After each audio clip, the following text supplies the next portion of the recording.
Every single day, right now, someone's life is hanging in the balance. They're waiting for a phone call, a call that for many will never come. We're talking about the silent, agonizing wait for a life-saving organ transplant. It's a crisis that plays out quietly in hospital rooms, but also fuels a dark, dangerous black market all around the world. But what if we could just end the wait?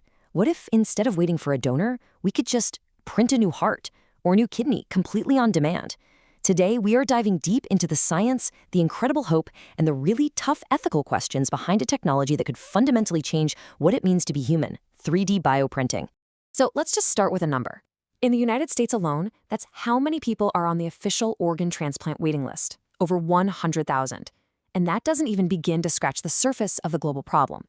But look, this isn't just a number on a slide. It's a measure of human desperation. It's a demand that our current system of organ donation just can't meet. And this huge gap between supply and demand, well, it's created a terrifying shadow economy, one that preys on the most vulnerable people in the world. And this is the value of that shadow economy. We're talking about a multi-billion-dollar illegal industry. It's a world where someone in extreme poverty might feel forced to sell their own kidney for just a few $1,000s, while on the other side of that deal, the recipient might be paying well over $150,000. This is a global crisis, and it's fueled by one simple, brutal fact: there are not enough organs to go around. It's a market that thrives on desperation at both ends of the transaction. So, to put it as plainly as I can, we are facing a profound and desperate need.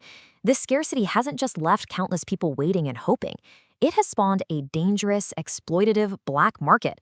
And this is the exact problem that some of the world's most brilliant scientists are trying to solve. Not with new policies or better logistics, but with a technology that honestly sounds like it was ripped straight from the pages of a sci-fi novel.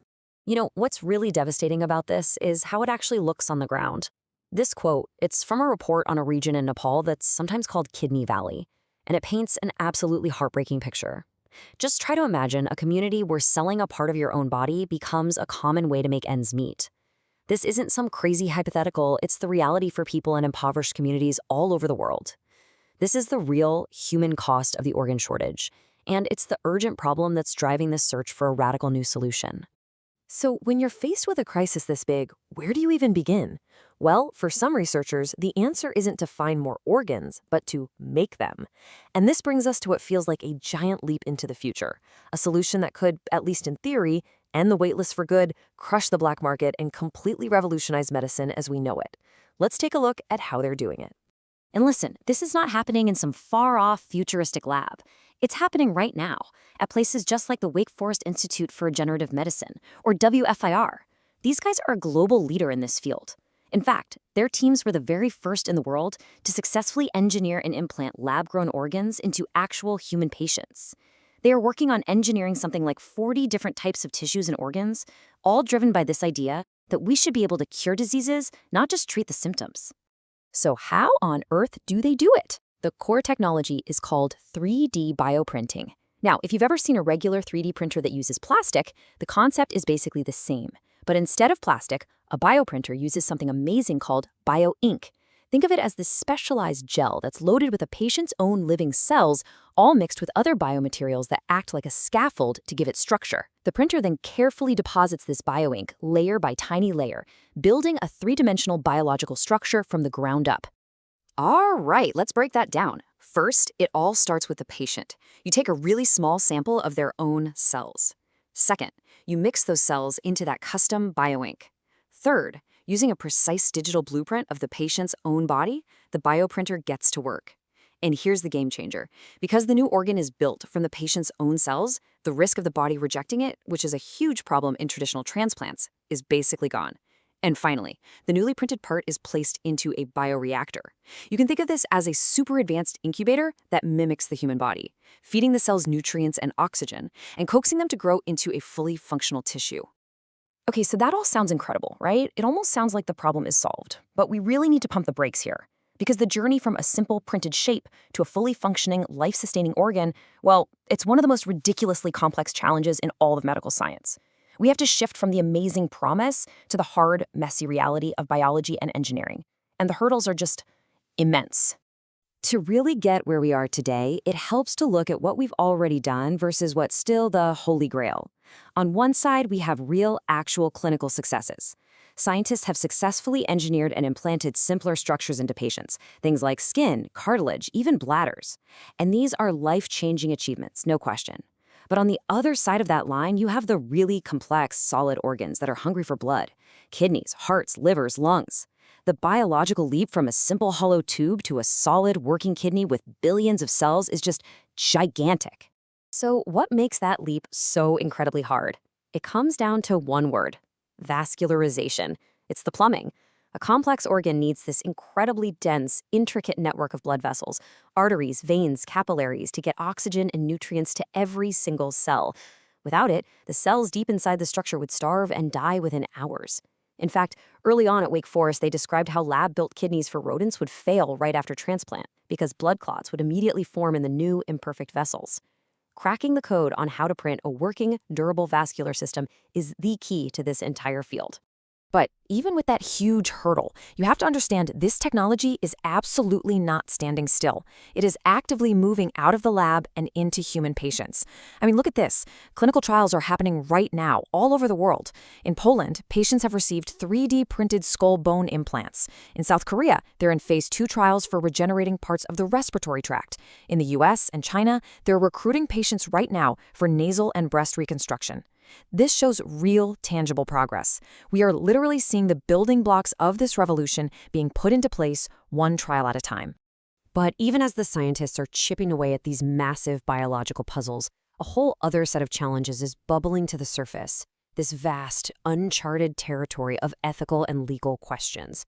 Because if we actually succeed in building an organ from scratch, what have we really created? And who gets to decide what happens to it? These questions might end up being even harder to solve than the science itself. Let's just make this personal for a second.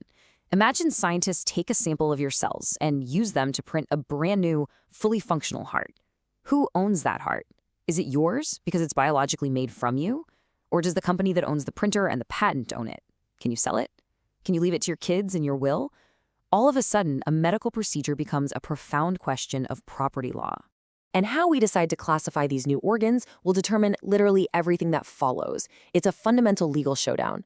If we call them human organs, they fall under laws that strictly forbid buying or selling them. They're treated as a gift of life, not a commodity. But if we classify them as products, as a manufacture or composition of matter, they fall into a completely different universe of patents, property, and commercial law. They could be bought and sold. A company could patent the specific method for printing your heart. This one decision has massive implications for who gets access, how much it costs, and how we even define the human body. And if you thought the legal questions were thorny, the ethical ones go even deeper. They push us right to the very edge of what we even understand about life itself. This quote here is about a really specific area of research, creating what they call brain organoids.